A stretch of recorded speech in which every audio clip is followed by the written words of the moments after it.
Forum featuring.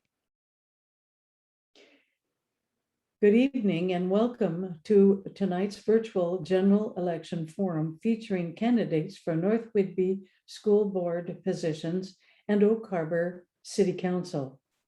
We have a lot of ground to cover, so I will keep my remarks as brief as possible. This forum is being co-sponsored by the League of Women Voters of Whidbey Island and Snow Isle Libraries. You can find additional information about the League on our website. You can find information about using the library on Snow Isle's website.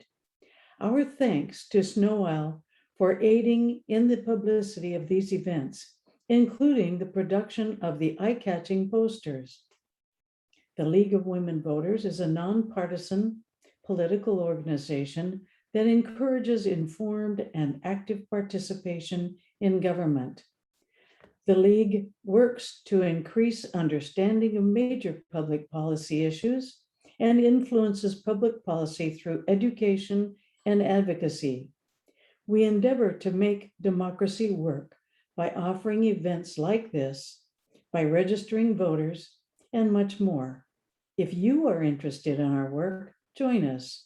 Go to our website and become a member today.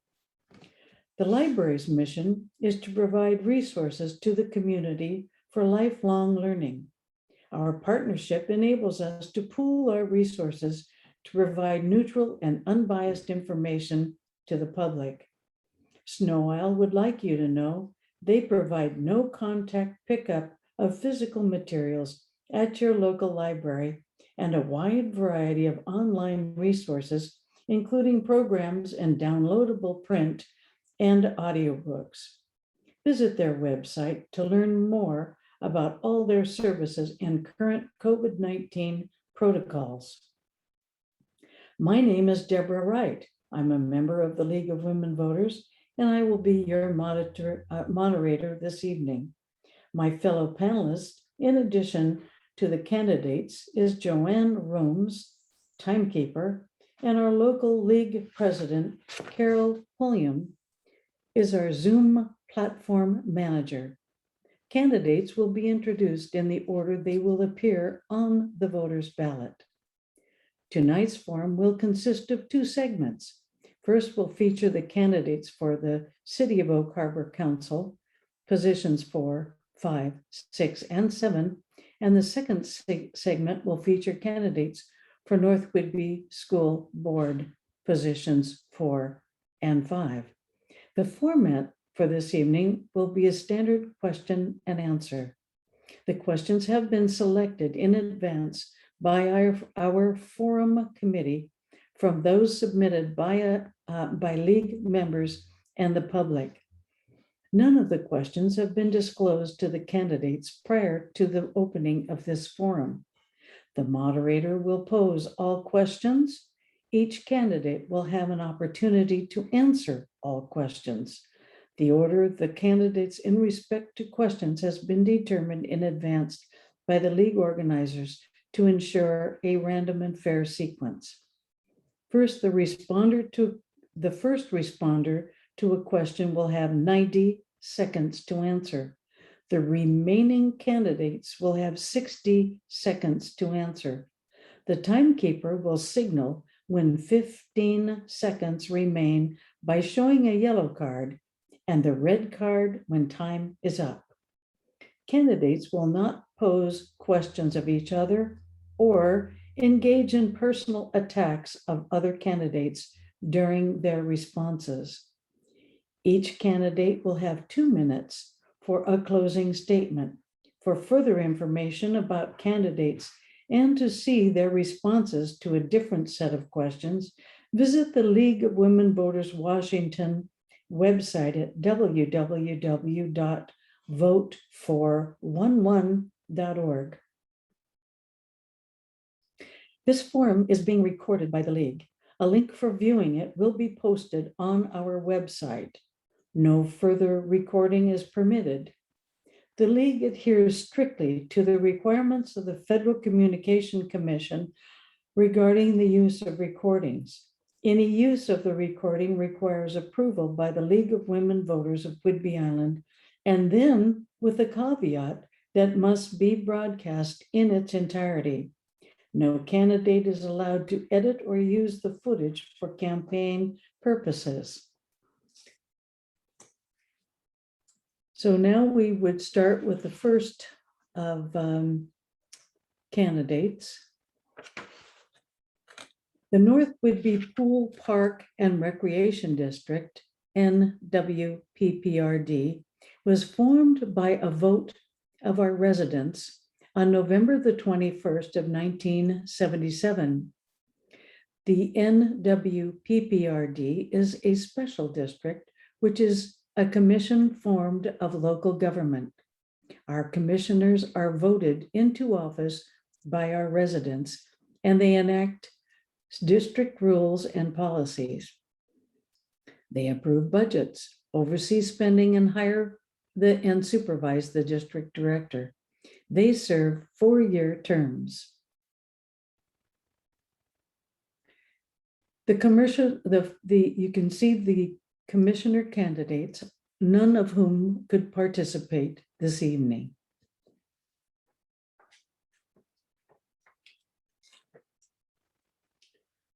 We will begin with the City Council.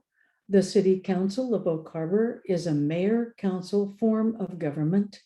The City Council is the legislative branch of the city government, and the mayor is the executive branch responsible for city administration. The council enacts ordinances and resolutions, holds public hearings, approves development plans, receives citizen suggestions and complaints, authorizes payment of city funds, approves contracts, creates committees and boards to assist in the operation of city government, and much more. The 7 city council members are elected to a 4-year term.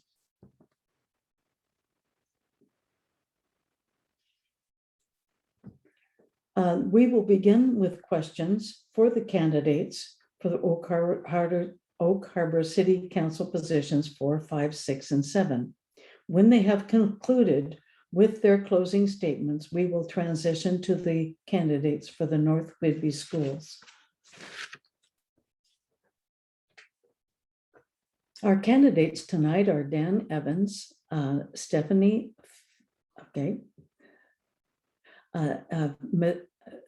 Fee Michaud, who's not participating, Shane Hoffmeyer, Joel Stervadius, Jim Wesner, Andy Plumley, and Brian Stuckey. On to our first question. The first question: what are the greatest needs of your community, and how would you address them as a city council member?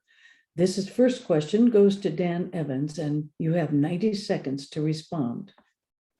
Thank you. First, I just want to say thank you for having us. I do appreciate you guys taking the time. The greatest needs for our community, number one, is housing. I would say that's the biggest hurdle we have right now. We're short on housing for the people that live here and the people that will live here in the near future. The city's implemented an affordable housing action plan that outlines those needs. And according to their numbers, we need to increase our production by about 80 homes per year. And we can't do that if the city is going to be taking years to approve projects. So this needs to become a priority, not only politically, but practically inside the city hall. One of the other big needs that we have is leadership. We've seen almost 90 staff members leave the city's employment in the last few years. And frankly, it's just unbelievable. If we don't have proper leadership from our mayor and our city administrator, then it's got to be up to city council to hold them accountable. Otherwise, we can put all the plans in place that we want and we'll never see anything accomplished. So I'm making a commitment to the citizens of Oak Harbor that I will work to improve the relationships between city council, city staff, and the mayor's office so we can get the people's work done. It's time to be done with the drama. Thank you. Next, to answer the question would be Shane Hoffmeyer for 60 seconds.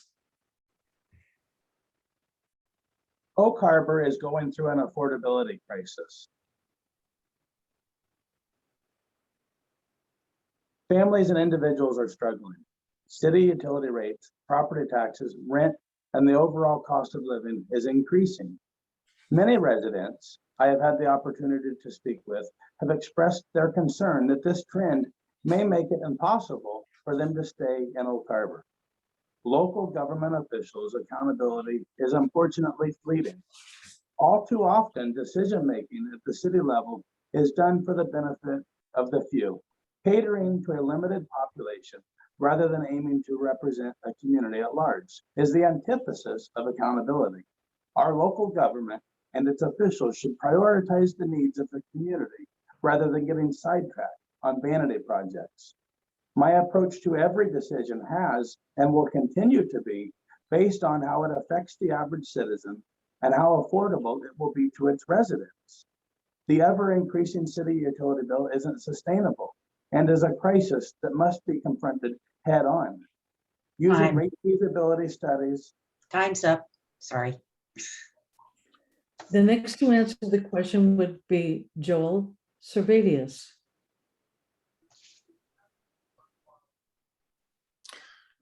Thank you for the question. Thank you for hosting. This is actually one of my favorite events. Very much appreciate it.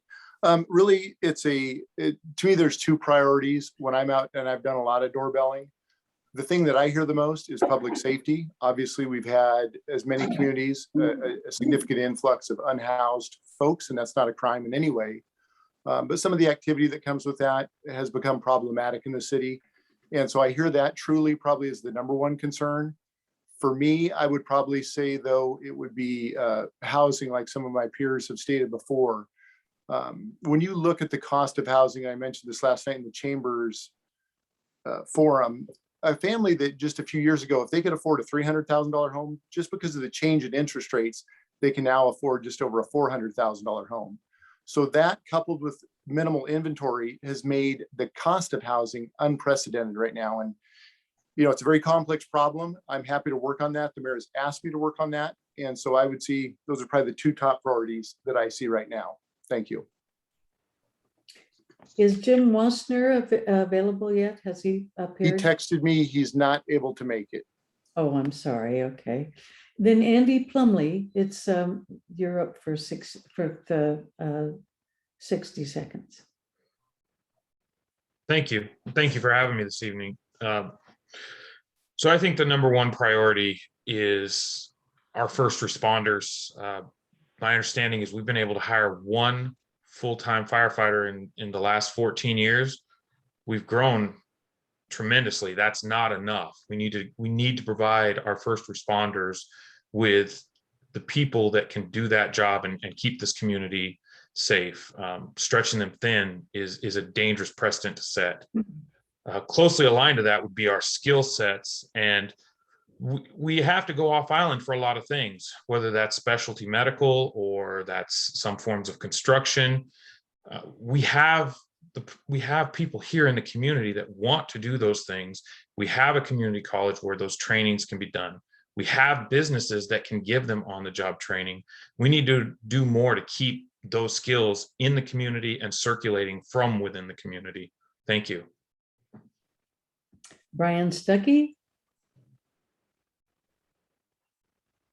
Well, I'm going to echo what a couple of the candidates have kind of said, and that's the general affordability of Oak Harbor. That's multifaceted. It's definitely affordable housing, which we have talked about, but also things like utilities. Just because you can afford a home doesn't necessarily mean that you can afford the utilities that go with that home that is driving up the cost quite a bit. Secondly, I would say we need to concentrate on economic development. I believe that we should have a dedicated person to this task, an economic development person within the city that can help bring businesses tangibly to our community. You look at Pioneer, and oftentimes it's a ghost town.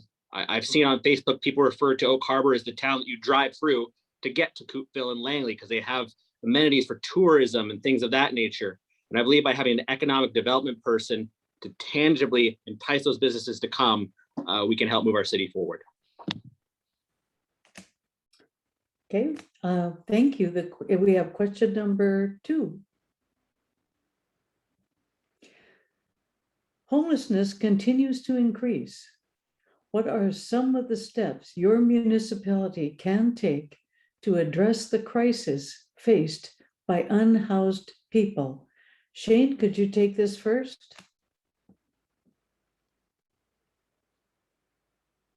You bet. You know, anybody that has driven through Oak Harbor in the last several years had to know that this would be a question during this forum. A hard question to answer in 59 seconds. You know, this is a nationwide problem. This is an East Coast to West Coast problem. It's going to take some digging down. There are some good things the city has done, you know, with their partnership with the Whidbey Homeless Coalition. You know, Spin Cafe is going in a much better direction than it was in the past. Same with Garage of Blessing. The North Whidbey Pool Park and Recreation District stepped up to allow showers. So there are organizations within the community that are working on this. I do know that from the city level, it's not as simple as cutting down the gazebo on Bayshore.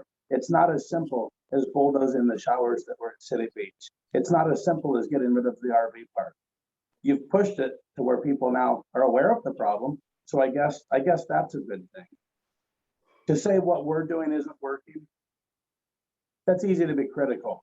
But what we're doing as a nation isn't working either. So to build with these relationships with organizations, to work very closely with the police department, enforcing the laws that we have, and just really, you know, helping some of these individuals that really need help, helping some of those individuals get the help that they need.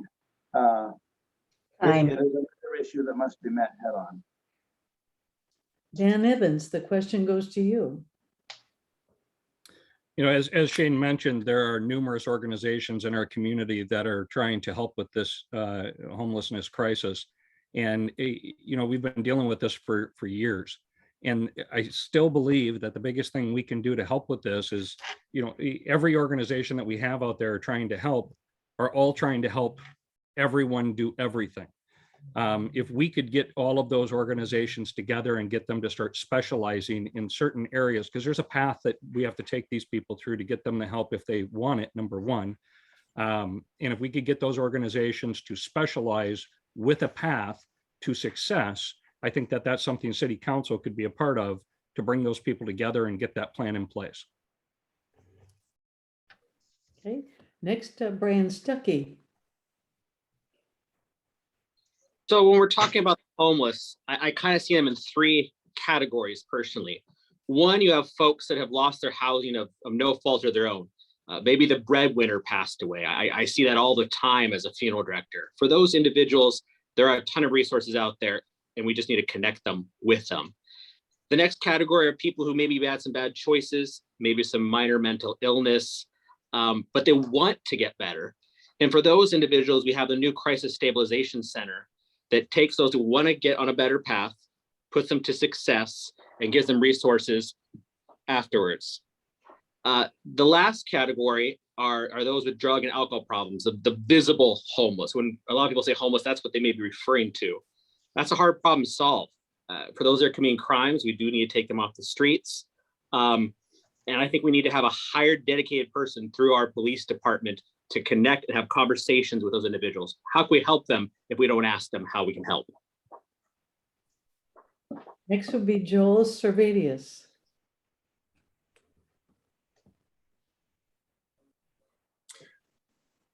Thank you. So first and foremost, I have this discussion a lot. Homelessness is not a crime.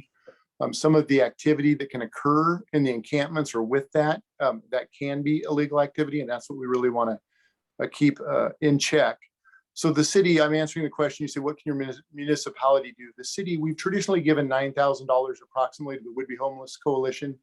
We increased that this year to $50,000 to try and get a central location and a permanent location to help these individuals that are experiencing homelessness. So that's probably the first step. The second step would be to transition them. If there's mental health needs, then we want to get them the help they need. We've worked with Island County to embed some mental health workers with our police officers when they go out. And so it's trying to take these steps through these folks through some steps that are progressive and just helping working in these partnerships to help our most vulnerable. So that's just a couple things we've already done as a city, and I think we should continue to do those same things. Thank you. Next, Andy Plumley. Thank you. I think that we have to first define what type of homelessness are we attempting to solve. Acute homelessness, where somebody is temporarily without shelter. We have services, and there's a roadmap to help people get back on their feet. If we're talking about chronic homelessness, there's great work to be done with wraparound services and housing first initiatives, where we put people into housing without expectation and without requirements, and first get them secure with shelter, and then focus on mental health, drug dependency, and other challenges that they might be facing. One thing we cannot do, and we've seen across the country disastrous results when we attempt to do this, is direct money injections. San Francisco, for example, piloted a program a few years back where they tried to give $500 to those that were homeless. And what they found was the city of Las Vegas gave people bus tickets once a month to San Francisco. Thank you. Question number 3. Does the city need to better engage the community in city government? And if so, what plans do you have to do so? Joel Stravadis, would you take this one first, please? Yes, it's Servadius. I'm sorry. It's okay. So absolutely, we need to better engage the community and city government. That's always probably just about any municipality's challenge. I pushed in our last budget very hard for a public information officer, which we were able to create that position. And I think that's been a great first step. It's amazing when I interact with folks or I'm on social media, a lot of times the information is just not getting out there to them. And so, left to their own devices, people start talking and they come up with something that may or may not be accurate. So I think that we need to continue to work. Like I said, we've staffed a full-time position, and I'm very excited about that. Continue to look at the places that people engage, whether it's COVID has made this very challenging. She came on board. I think her first day was probably the first month of COVID.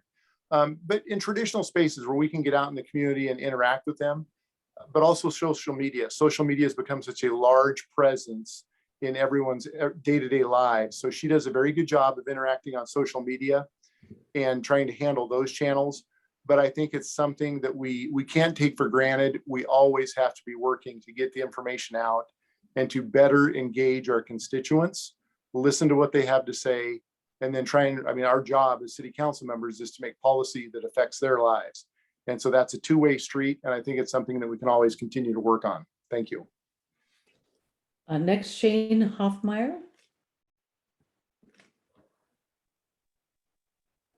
One of the biggest things with this is often we know what the community wants. When 71% of the community is against something and council still bulldozes ahead with it, that's where the issue is at. It is my goal to turn decision-making towards affordability and to return accountability to the city council. I want people to again believe in our city leadership. Increasing affordability and accountability in Oak Harbor will help to increase livability.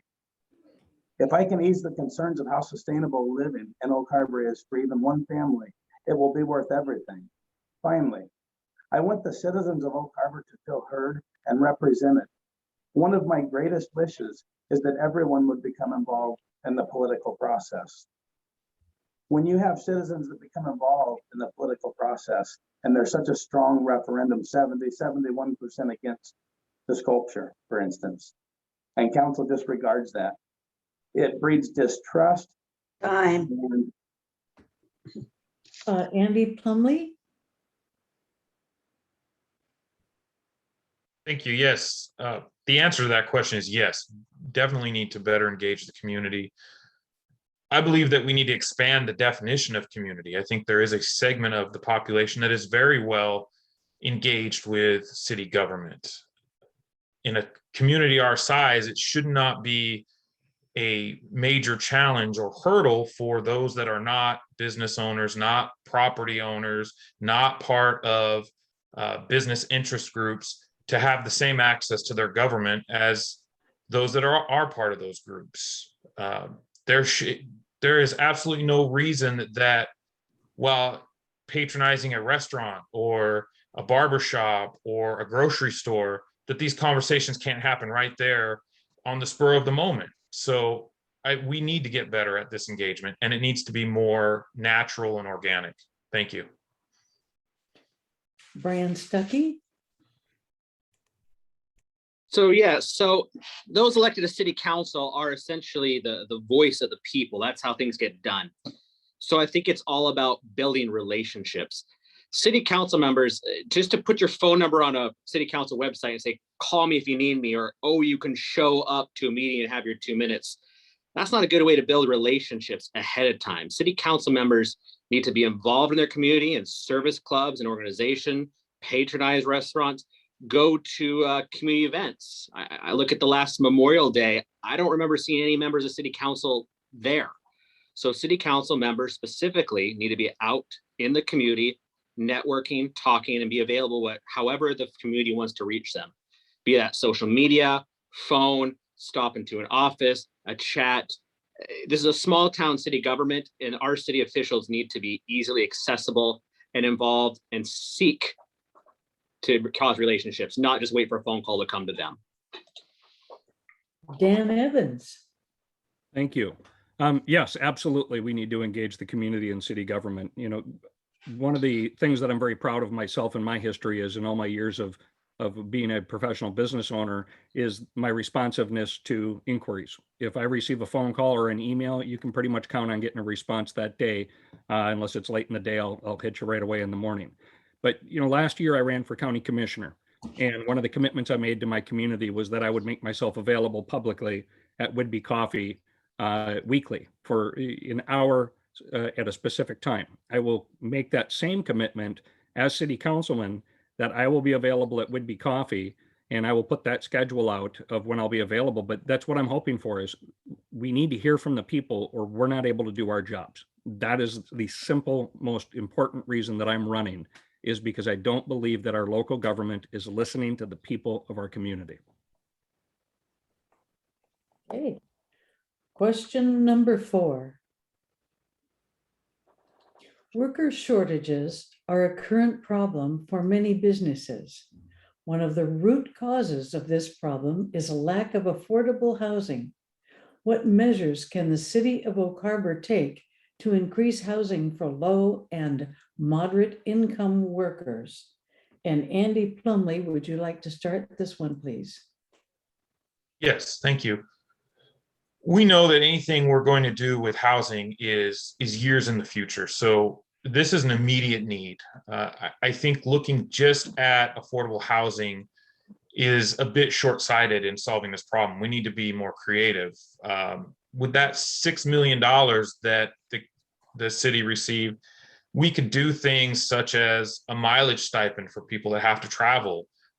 We could do a hotel stipend for people that have to come in and work over the weekend. We could do sick day compensation so employers don't have to worry about letting their trained employees go. We can put money in the hands of the employees so that the money that they're already earning can go towards their housing. But to just look at it as housing and say we need to fix this, we're 4 or 5, maybe even 10 years away from having a solid plan that's going to make that effective. So we need to have some other suggestions in place. Thank you. Thank you. Brian Stuckey. So we do have a plan, the Affordable Housing Action Plan. I'm on the Planning Commission for Oak Harbor, and I was not one that created it, but I got to review it. And that plan does have 25 action points to help out with affordable housing.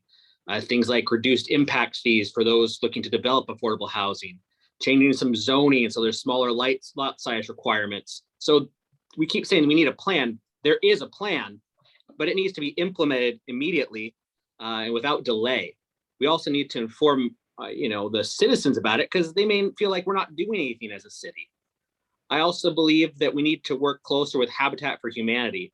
Putting up more apartments is great. It's a good shorter term solution, but being able to have a home and build equity certainly can put people on the path to success. So I think the city needs to partner with Habitat for Humanity, try to find properties that they can develop on and get those out to the citizens as soon as possible. Thank you. Brian Evans. Were you indicating Dan Evans? Just want to make sure. I'm sorry, Dan Evans. I'm Okay. sorry. Yes, and Brian is right on the money. The city has created a plan. The city of Oak Harbor implemented, RCW 36.78 and this RCW provides a pile of incentives for affordable housing. The problem is we need builders that will take advantage of those. So we should be working to attract builders that can and will provide the affordable product for us. And at the same time, we really need to identify what affordable is in our community and what's needed. We then need to actually implement the plans, partnering with the private sector to get that done. The thing about Oak Harbor, looking back at the history, is they're phenomenal at putting plans in place. They're just not so great at following through to actually get them actually in the process. So we've got the planning in place. Now let's take some action and actually make it work. Thank you. Thank you. Shane Hoffmeyer. Yeah, again, part of the equation is the city utility bill rates. They must be stabilized and ultimately reduced. There are many other actions local government can take to aid in the affordability of housing. Just like Brian mentioned, the Affordable Housing Task Force, those 25 recommendations, they've been there for 3 years and council has just continued to sit on them. With the utmost urgency, we must pass the full recommendation of the Affordable Housing Task Force. This is only a starting point towards affordable housing and must remain a focus as we are a decade behind on doing anything impactful to help affordable housing. On behalf of the community and in consultation with local developers, I will work with city staff rather than against, and we will usher in a development code that is conducive to affordable housing. Thank you. Thank you, Joel Servadius. Thank you. Some great points were already made. Just one point, obviously, I forget who mentioned earlier, we're a little short-staffed in some of these departments, so just know that staff is working very hard on that housing action plan and some of those points. Unfortunately, municipalities don't move nearly as fast as the private sector. I wish they did. I'm self-employed. I wish we could move quicker. One thing, great points were made across the board there. One thing that I would add that we could, when we are working on this as a city, if you ever heard Councilmember Allenberg talk in the past, he said all of the easy development and all the cheap dirt has been done. And that's very true inside of Oak Harbor. It's very hard right now, or it's much harder and more expensive to develop than it used to. Part of that is economies of scale. And specifically part of that is our stormwater requirements. And so as a city, just very quickly, one of the other things we can do is look at ways that we can take on some of those stormwater management requirements as a city to free up developers and landowners to develop all of their land to build more capacity. Thank you. Thank you. Question number 5. What role can city government play in developing more quality, affordable childcare facilities to meet the needs of the local workforce? We'd like to start with Brian Stuckey, please. So I think that the city could take some of that $6.5 million that it was given and put that towards affordable childcare facilities. We also need to find people to staff those facilities, but I think that that could add a lot of jobs in that regard. Pretty much all I got off the top of my head. Okay. Andy Plumley.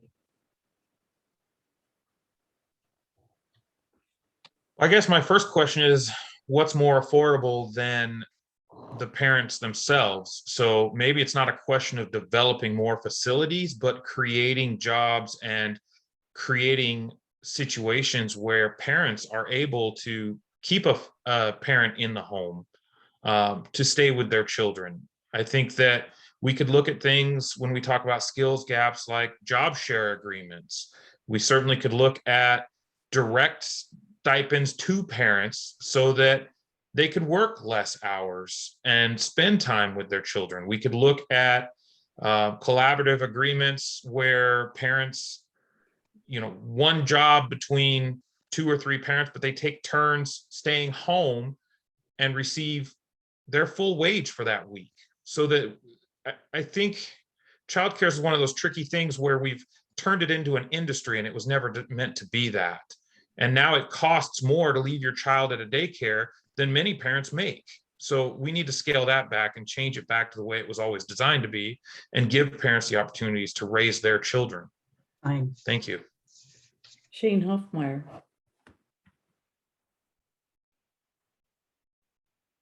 With this question here, we've already seen that government is helping with this in Oak Harbor a little bit.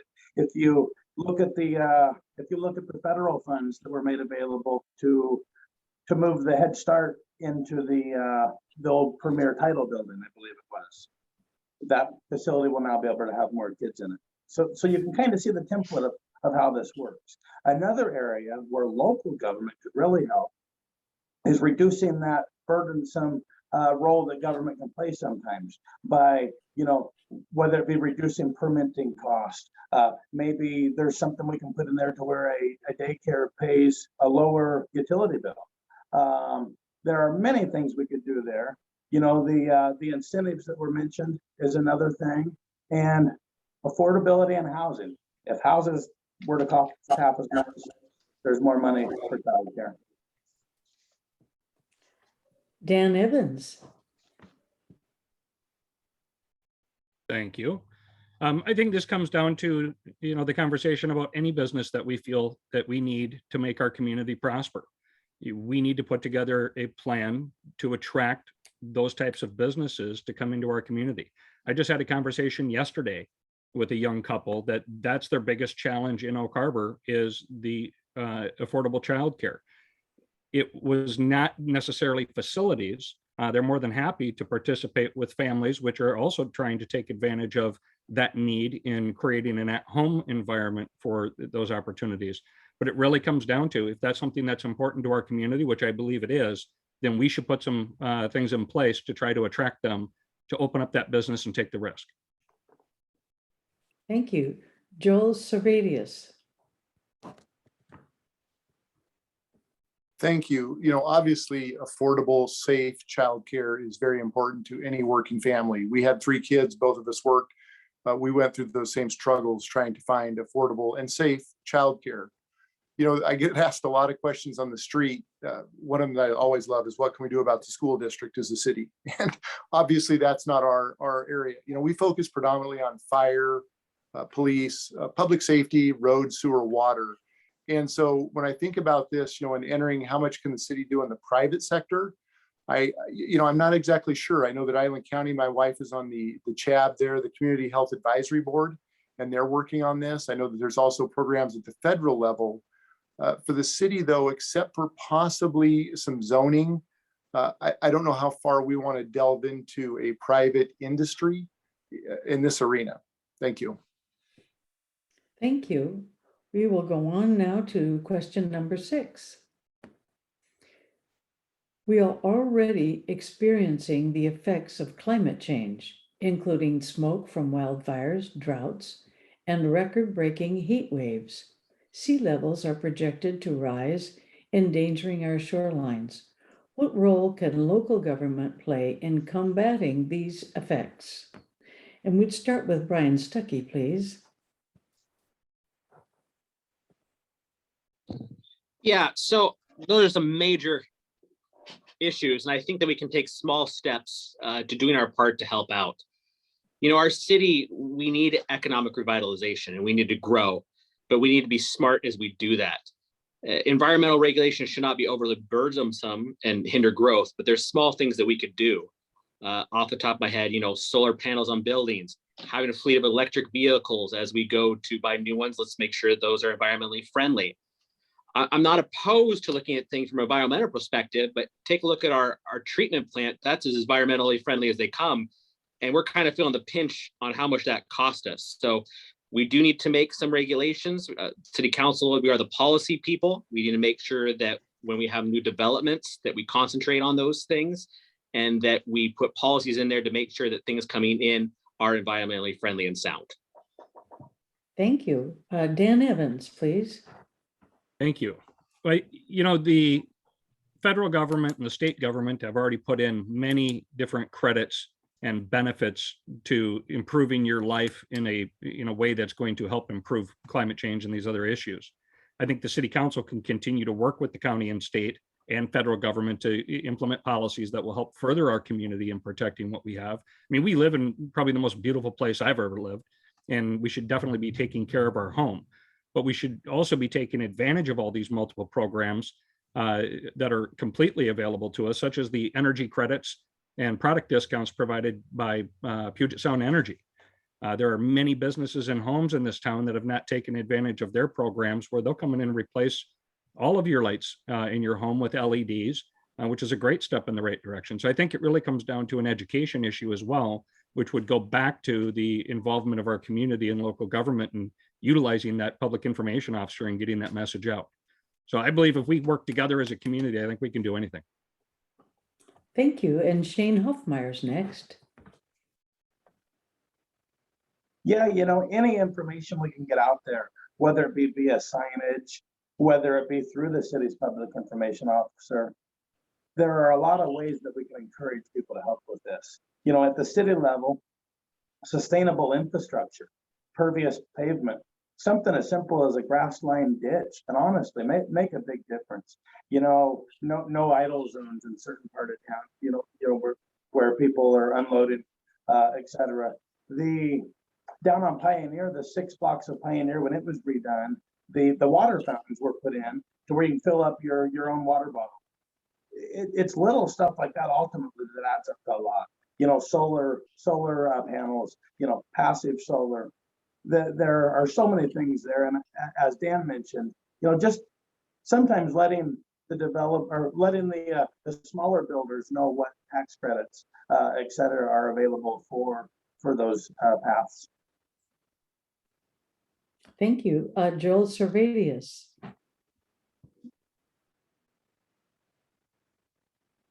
Thank you. I'm starting a timer. I'd love to have 5 minutes on this one.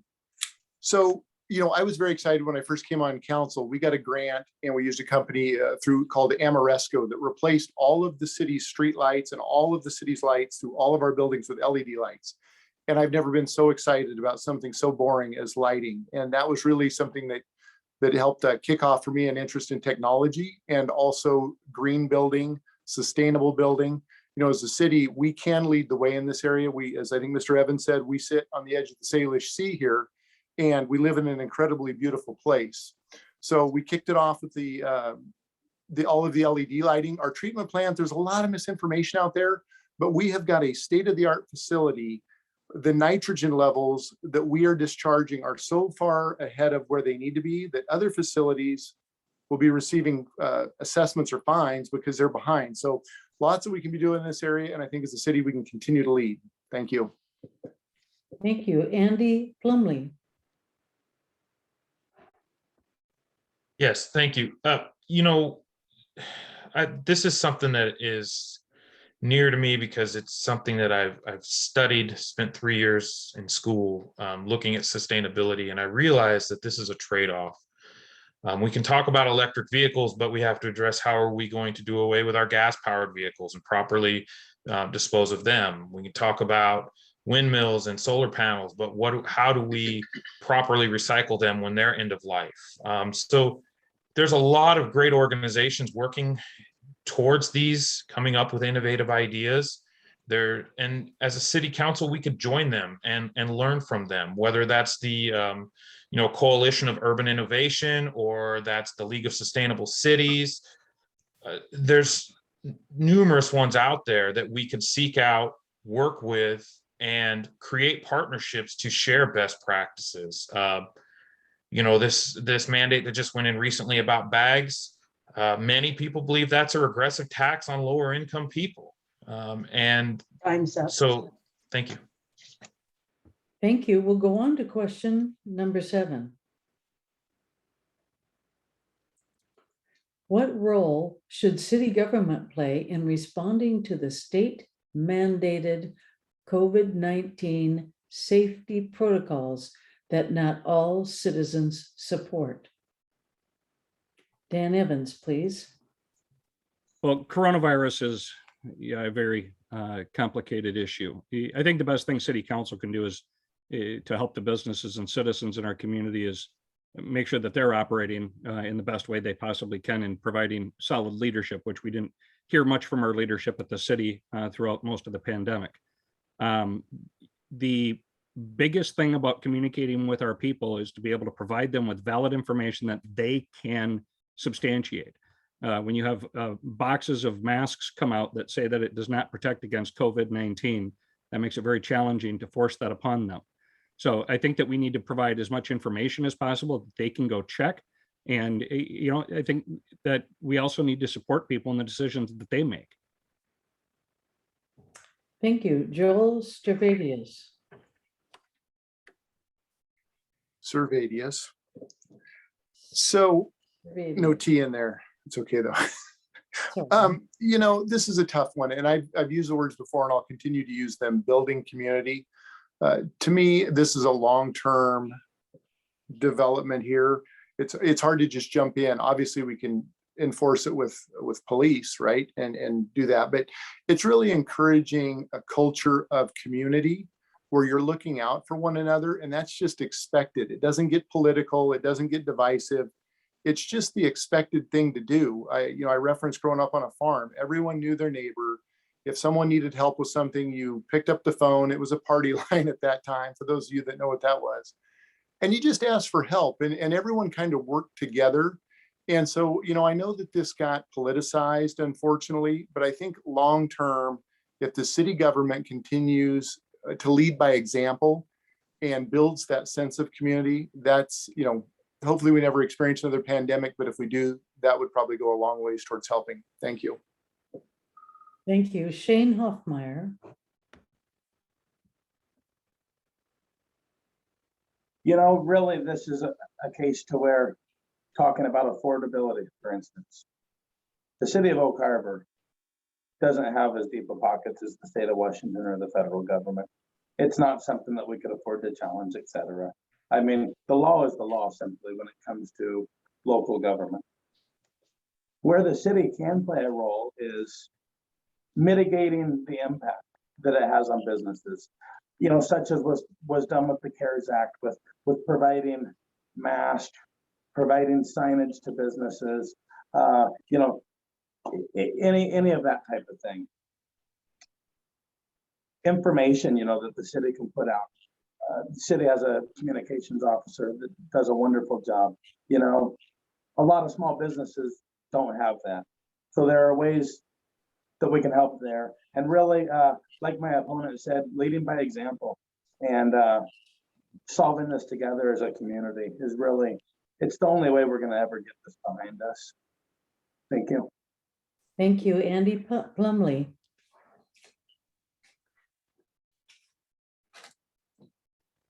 Well, let me just say first, having taken part in nearly 80,000 COVID vaccines to date, this community's response to COVID has been nothing short of inspiring. And everybody that has concerns, they have concerns that are very deep and personal to them.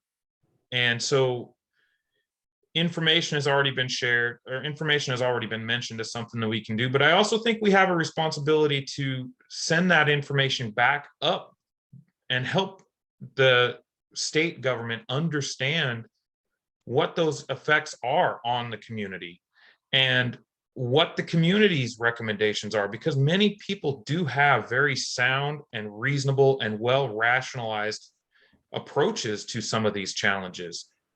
I think we have to take the information up as well as bringing it back down to the community. It's definitely two ways. Thank you. Thank you. Brian Stuckey. Yeah, we definitely need to support our local businesses. Some of them have been affected negatively by these safety protocols, closures, reduced seating, things like that. For ones that have been affected negatively, the city did give grants at one point, And I think we need to look at that again with this $6.5 million that we've been given to help with COVID relief. Some of that should go to help those businesses with COVID relief for lost business and revenue. I also think that our police, and I do think they do a wonderful job, if they're called out, it's definitely communication. It's not unusual for someone to call 911 because they're, up in arms over someone not wearing a mask. That officer should come there, de-escalate calmly, have conversations, educate, and just help everyone to move forward. Thank you. Now we'll go on to question number 8. What do you think is the best way to resolve community controversies, such as the acquisition of public art or removal of trees the community values for the sake of business expansion? Let's start with Shane Hoffmeyer.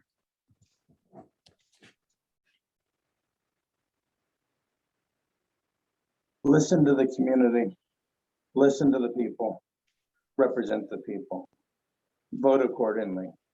It's really that simple. The windmill, when it came down, was it 3, 4, 5 years ago now, maybe, came across just being done in the dark of the night. The community was told that it would be replaced within 2 years, and it hasn't been. Even when the city sends out a survey,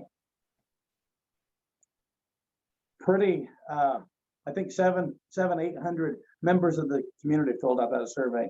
Pretty high turnout for a survey in a city of 24,000, honestly. Almost 71% of the population was against the sculpture, but they pulled ahead with it anyway. I know one of the council members said, well, you're never going to get to 100% support on art. Well, they almost got to 100% opposition. That's pretty unique. I said it at the start of this, and I'll say it again. Listen to the people and represent them. The people of Oak Harbor are desperate for representation, and they're desperate for results. Thank you. Thank you. Dan Evans, please. Thank you. Public art obviously is something that people love to have in their community, and we do have quite a bit of it in our town. A lot of the murals downtown and the sculptures and the leaves up by the middle school. We've got a committee that works with that, and they should be working with the citizens of our community to find out what their opinion is.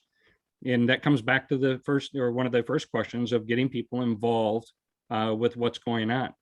So as Shane said, when the public speaks, we do need to actually listen to what they're saying.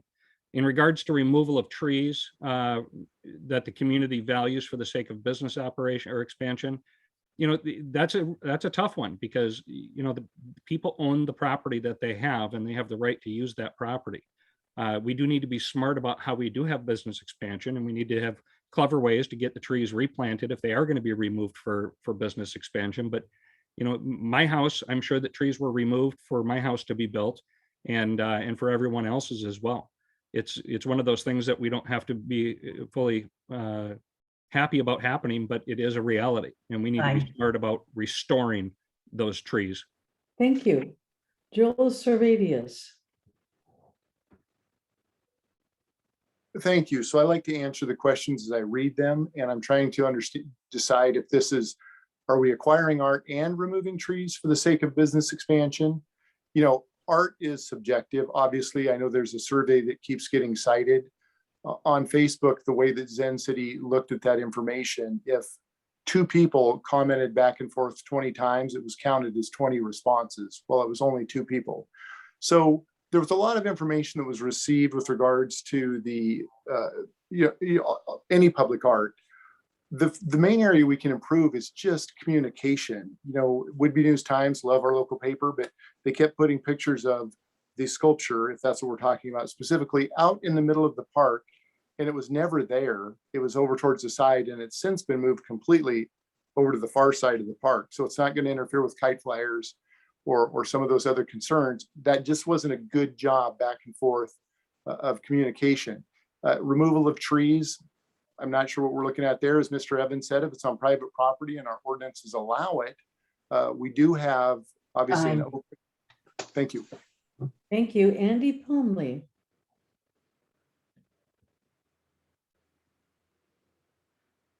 Thank you. I mean, there's no easy answer to these things. I mean, when we're talking about matters of public space or things that are under the control of the city, then absolutely what the community wants, that's the city council's job to address. It's already been stated multiple times on private property, those rules are different. And you really can't, you're treading on different values there if you start pushing back on people's use of their own private property. So I think this is another education standpoint. I think there's a case where there can be a lot of spin that might get people upset without understanding the full context. And I believe city council should be part of the solution, not the problem, and helping to clear up those misunderstandings. I think that one thing we can look at too is businesses are very well represented by the city council, but businesses are not the only stakeholders. So if we get to a situation where it is public facing, it is public property. Thank you. Thank you. Brian Stuckey. Yeah, so I'll echo kind of a combination of what other people said. One is ask the people and listen to the people, and do that through the Arts Commission. We have an Arts Commission. They should be the ones that are taking care of art. It shouldn't necessarily be straight to council. So use the Art Commission, have them ask the people what they want. Yes, art is subjective. No, you'll never get 100% on anything, but give them options and then do what those folks ask. That same thing with what everyone said. If it's on private property with a tree, that's up to the property owner.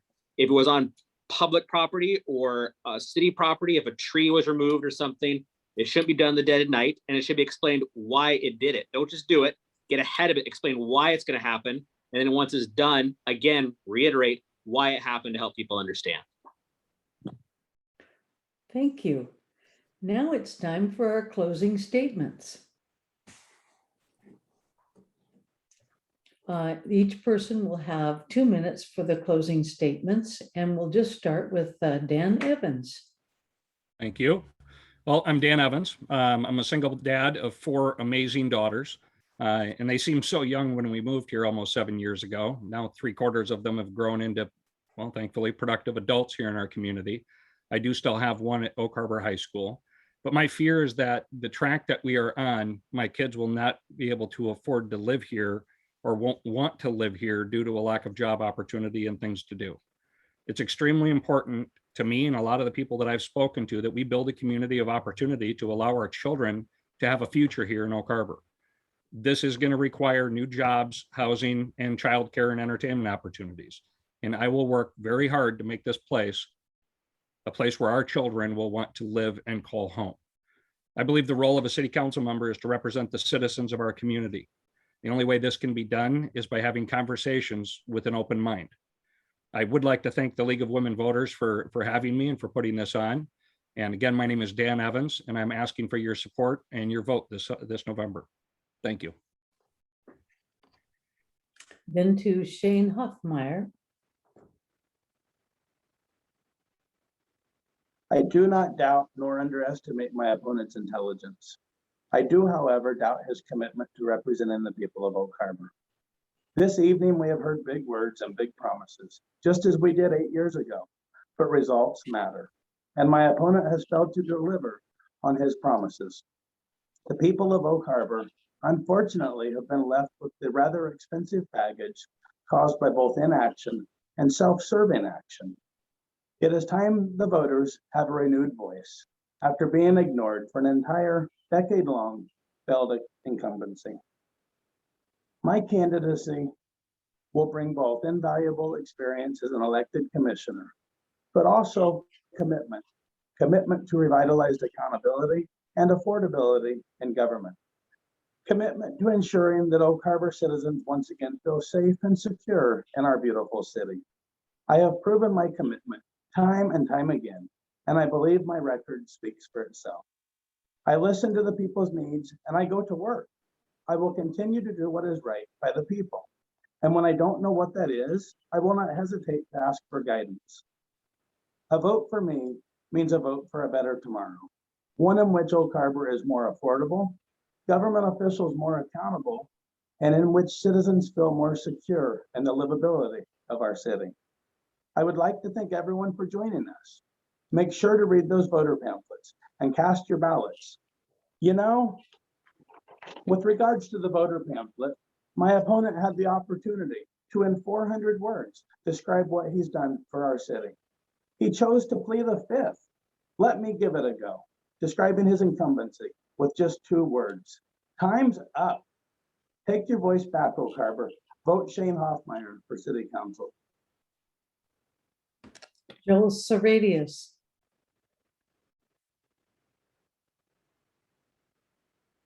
Thank you. And thank you for having me. Thank you for sponsoring me or sponsoring this. Like I said, it's one of my favorite events. You know, we moved here, the Navy brought us to Oak Harbor in 1997. At that time, we didn't have a family, but we jumped in, got involved, started volunteering in the schools, helping with the levies. And for over 2 decades, I've been actively involved, volunteering, coaching youth sports, highly involved with the chamber, have held most positions there. Just right now, I'm completing my term as past president, served on the Main Street board. I volunteered for the Gary Oaks Society. It's just what we do. And it's what most of you do that are watching this. You get involved in your community. I've used the word building community. And my parents always said, leave something better than you found it. And that usually involved a tool you borrowed from a neighbor on the farm. So, you know, when we moved here, we thought, let's get involved. We planted our flag here. I still have 2 kids in school. And we are committed to making this community the best that we can. Whenever I make a decision on city council, I ask myself a couple of questions. And I usually ask them out loud on camera. Does this create efficiencies or save money? Because if it does, that gets passed on to the citizens. Does it create morale, right? Does it make them feel better? Do they want to work here and be part of this team? Because staff turnover is very expensive. And then finally, you know, is it good for the citizens and building community as a whole? Those are questions I've said time and time again on camera, and I will continue to ask. You know, with over 2 decades of community involvement, nothing against my opponent, but that's just a breadth and depth of experience, involvement, and leadership that he does not have. He's probably a great guy, but you know, that's just stating the fact. So I would encourage you to go to my website, go to my opponent, go to anybody's website. You can learn more about them, learn what their platform is. My top priority is public safety, also housing, technology, infrastructure, and affordability. All of those are listed on my website. I would be honored to have your vote to continue to serve you again on November 2nd. My name is Joel Servadius. Thank you. Thank you. Next would be Andy Plumley. Thank you. Before I start my closing comment, I just want to take a brief moment to acknowledge that today is the 21st anniversary of the loss of service members aboard the USS Cole. That's something that was very close to me. I've served with sailors that served on that ship, and so I just want to acknowledge that, as today is something with a bit of reverence. There's certainly a formula to getting on to being part of city council, and it's played out well for many people, and it benefits a certain group of the of our community. Joining a business-minded organization, joining a commission or committee that is focused on business interests, being appointed to a council or some committee by somebody who is also a member of those units, and then running for city council. I'll be the first to tell you I didn't do it that way, and I'm not going to. I don't believe that segment of our population needs any more representation at the city level. They just don't. But there are people that do. There are people that struggle under the decisions made by city council. There are people that are struggling to make ends meet. There are people that are struggling with the affordable housing that we talk about as a byline in these forums. Many of them are not on here tonight because they're at home worrying about how they're going to get to work tomorrow if their kid is sick. They need representation too. And I've said this before, I don't believe that I am any better or any worse than anyone else that's going to sit on this position, certainly than my opponent. You know I got into this for the right reasons. I know I got into it to make a difference. I have no reason to believe any different of him. I just think that my representation is going to be different and is going to be more representative of that group in our community that has long gone without representation. Thank you. Next would be Brian Stuckey.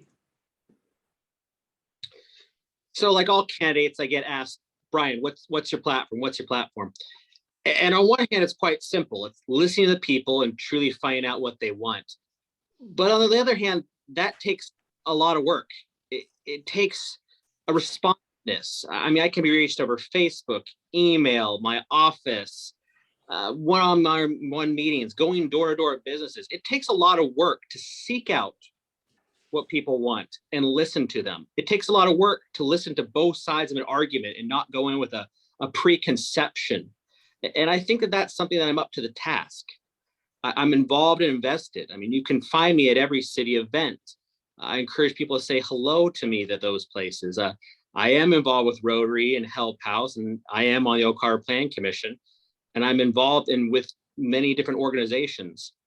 I don't understand how someone can be the voice of the community if they're not involved, if they just go to work and then come home. If you're not around and surrounded by people and making relationships, that's how you give them a voice. I don't want the first time someone meets me to be in the chamber council. I have a home in the city, my family's in the city, I've got a business in the city, and I'm fully invested. My emotions, my tax dollars, and my time. Saying you want to serve is great. Anyone can apply for city council, but you need to have a history of tangible actions. And I believe I've done that. And if I don't get elected, I'll continue to find ways to serve our city. My name is Brian Stuckey. I'm here to listen. I'm here to help. Should I get elected, reach out to me and say hello. Let's move our city forward and let's create solutions together. Thank you. I want to thank you all for participating this evening. And now we'll go on to the North Whidbey School Board. The Washington School Board standards provide a common framework for school board governance for local school boards and directors. One set of standards addresses the school board's leadership role in governing and includes responsible governance, expectations for student learning, conditions for student and staff success, accountability, and community engagement. The other set addresses professional standards for individual school directors and includes values and ethical behavior, leadership, communication, growth and learning, and accountability. Directors serve 4-year terms. So now we will proceed with our question and answer for our candidates for North Whidbey Schools, positions 4 and 5. Jessica Thompson is not participating today, and John Diamond is. Jason Umoto is not participating, but Eric Mann is. So let's start the questions with John Diamond. What is your opinion of the safety protocols in our schools at this time? John Diamond, you have 90 seconds to respond. Thank you very much. I appreciate being invited to and having the ability to participate in this forum. This is always a time-honored tradition here in Oak Harbor, and it's exciting to participate. Thank you. As to the safety protocols in our schools at this time, in Oak Harbor, we were able to bring our students back sooner than any other district of our size in our region. And we did that because we followed the safety protocols and the risk mitigation factors that were outlined by the state and by the county. We worked in conjunction with our bargaining groups, our teachers, our staff, as well as I said, the county health department. And our facilities department has done an amazing job of ensuring that our school spaces are safe for our kids. Is it perfect every time? No, there's no perfect solution, but we have gone above and beyond, and we have provided the safest possible environment that we can to help keep our students safe, to keep them in the classroom, and to keep them learning. Thank you. Thank you. Eric Mann, you have 60 seconds to respond. Well, thank you. And I will echo what everyone else has said, that I appreciate the opportunity to be here and present about ourselves to your listeners.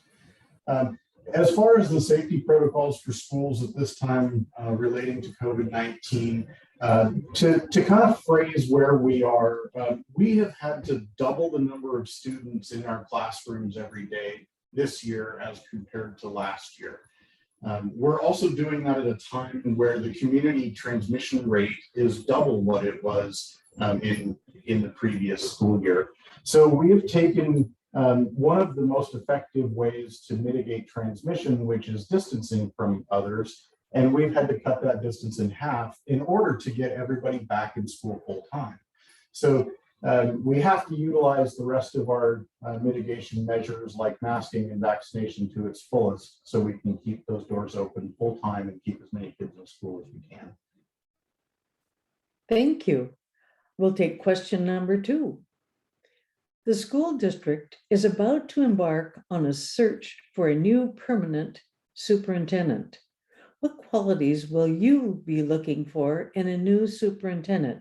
And we'll start with Eric Mann. Thank you. This is one of the most important things that a school director gets the opportunity to do. Unfortunately, I wish we could have hung on to Dr. Gibbon for years longer. It would make our lives a lot easier, and he's been doing amazing things within our schools during his tenure. So the first thing I'm looking for is someone who's going to appreciate the foundation that's been built and look to make that better. I want to take new strides in student achievement. There's some things that we have not been able to accomplish over the last few years in student achievement that I would like to make sure we focus on, and working towards more equity and diversity in our schools is going to be another key topic. I'll be looking for someone who has experience in those key areas. Thank you. Thank you.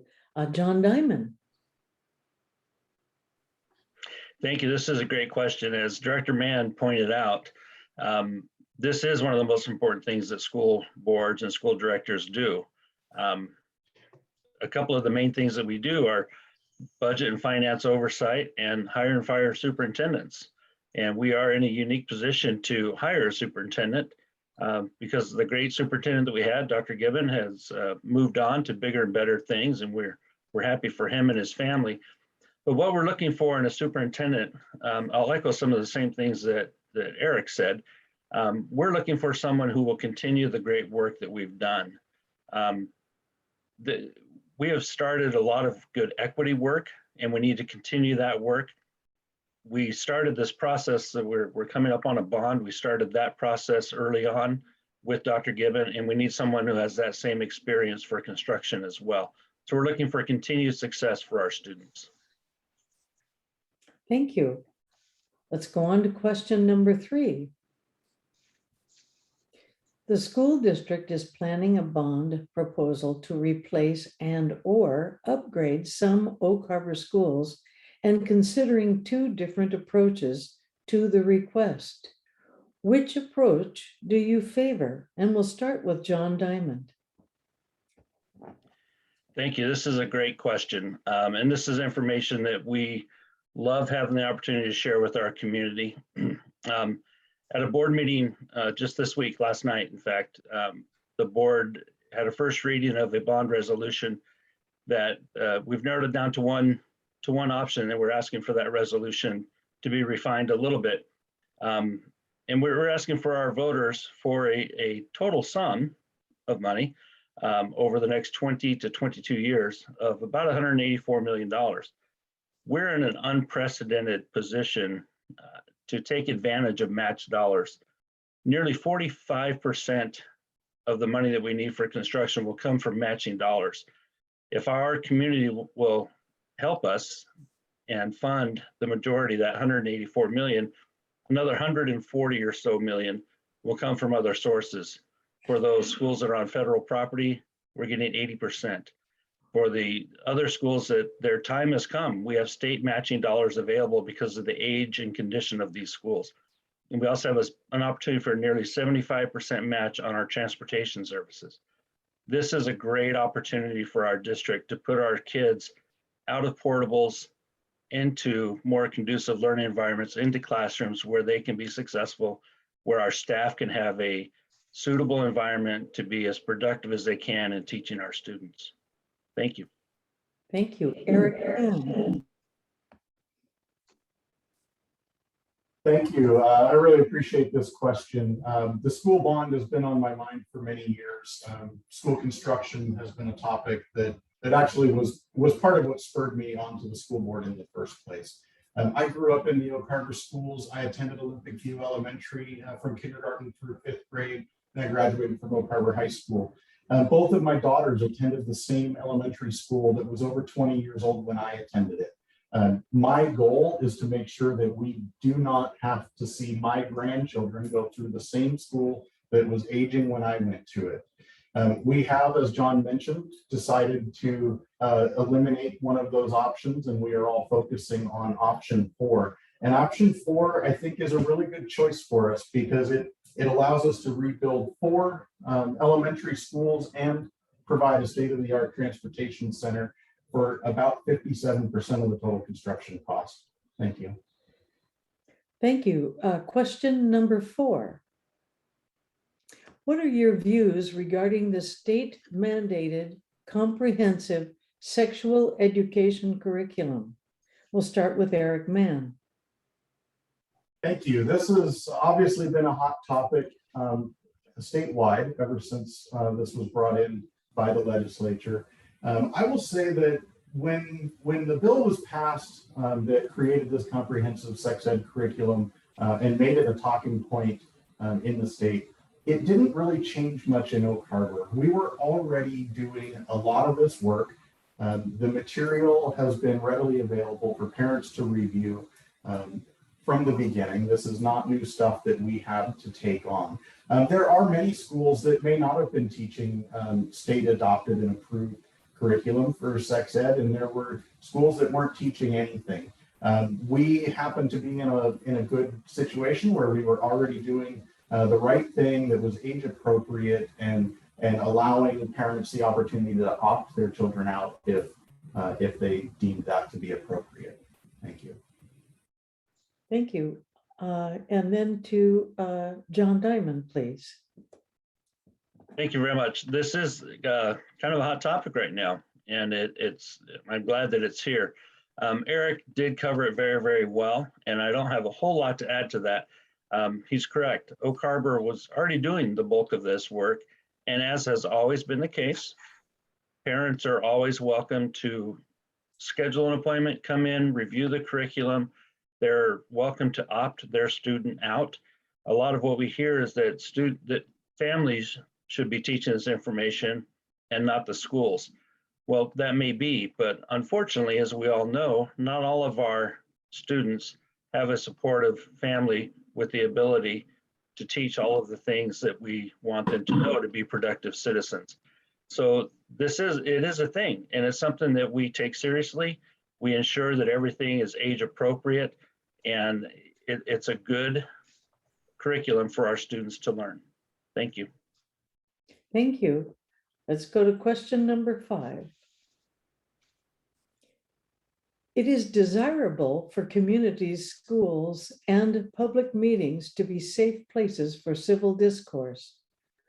How will you promote respectful, effective communication among people with different viewpoints? And let's start with John Diamond this time.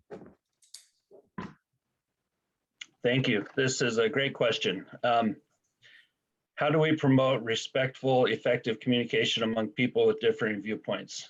Well, the way we promote that is we model that behavior. We've had school board meetings, many of you are aware of, where at every school board meeting, we invite the public to comment. And we listen to those comments. We do take those comments to heart, and we are appreciative that the community is taking the time to be involved and to be engaged with the school district. The board will always listen to those comments. We won't interrupt. We won't disrespect their viewpoints. We love hearing all of the viewpoints. And that's the model that we want to put out there. We welcome anyone to come in and speak and to share their opinion, as long as they too are respectful and kind and civic or are civil with the group. That's the input we need. We have a fantastic communications department that reaches out through surveys and gathers information. We share information as much as possible. And we truly do need that input from the community to best serve our students that live in our community. Thank you. Thank you. Eric Mann, please. Well, thank you. As John mentioned, we have had a couple kind of heated meetings in the not too recent past. I think, as exactly like John said, we have to model proper behavior, and that is something that is really important in the school setting. We are asking our children within our schools to be respectful and polite citizens, and we have to be able to model that respectful, polite behavior as we do our business of the board. Our opponents have proven that they are not capable of doing that respectfully and creating that civil discourse. We've had lots of communication with other parents and other community members that have not always agreed with our decisions.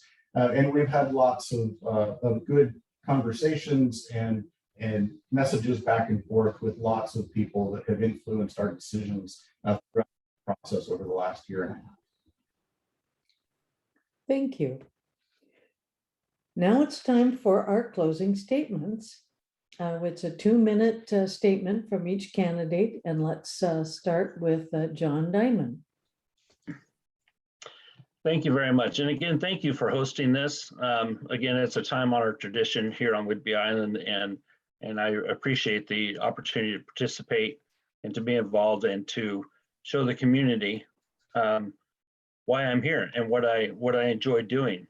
I've spent the bulk of my life in public service, be that through my careers in public safety or through my volunteerism.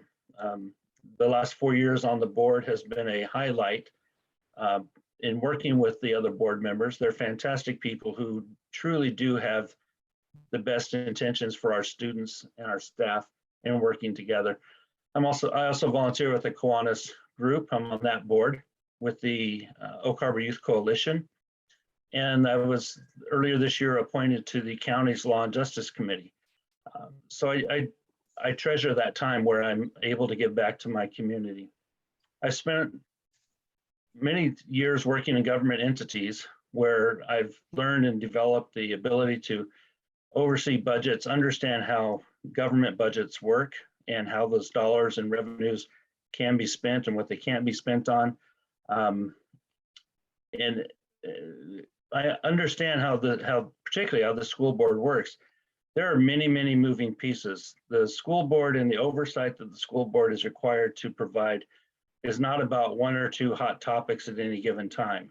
There are a lot of moving pieces, a lot of things that we have to know about, learn about, be taught about, quite honestly, because we're not experts in all of the fields that we have to deal with. But the bottom line is, the idea is that we have to educate these students to become good citizens for their future, for our future. We need successful students, and it is our obligation to provide an environment, working with our teachers and our staff to provide that success for our students. And please vote for John Diamond. Thank you. Thank you. Candidates who are unable to participate in our league forums may submit a 2-minute statement to be read by the moderator. Jessica Thompson has sent a statement.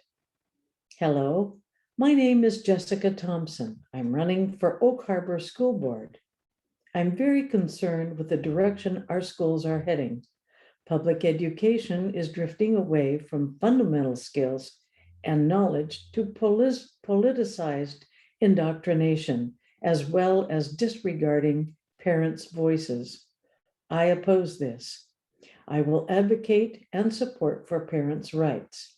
I will fight for equipping our children with skills that will help them in the real world and protect them from those who aim to divide, dehumanize, and indoctrinate. I will also fight to protect our children's innocence. Comprehensive sexual education is highly explicit and promotes promiscuity and high-risk sexual behaviors to children as healthy and normal. I believe that parents have the right and responsibility to teach their children about sexual health and not the state. I also believe that parents have the right to make medical decisions about their own children's health.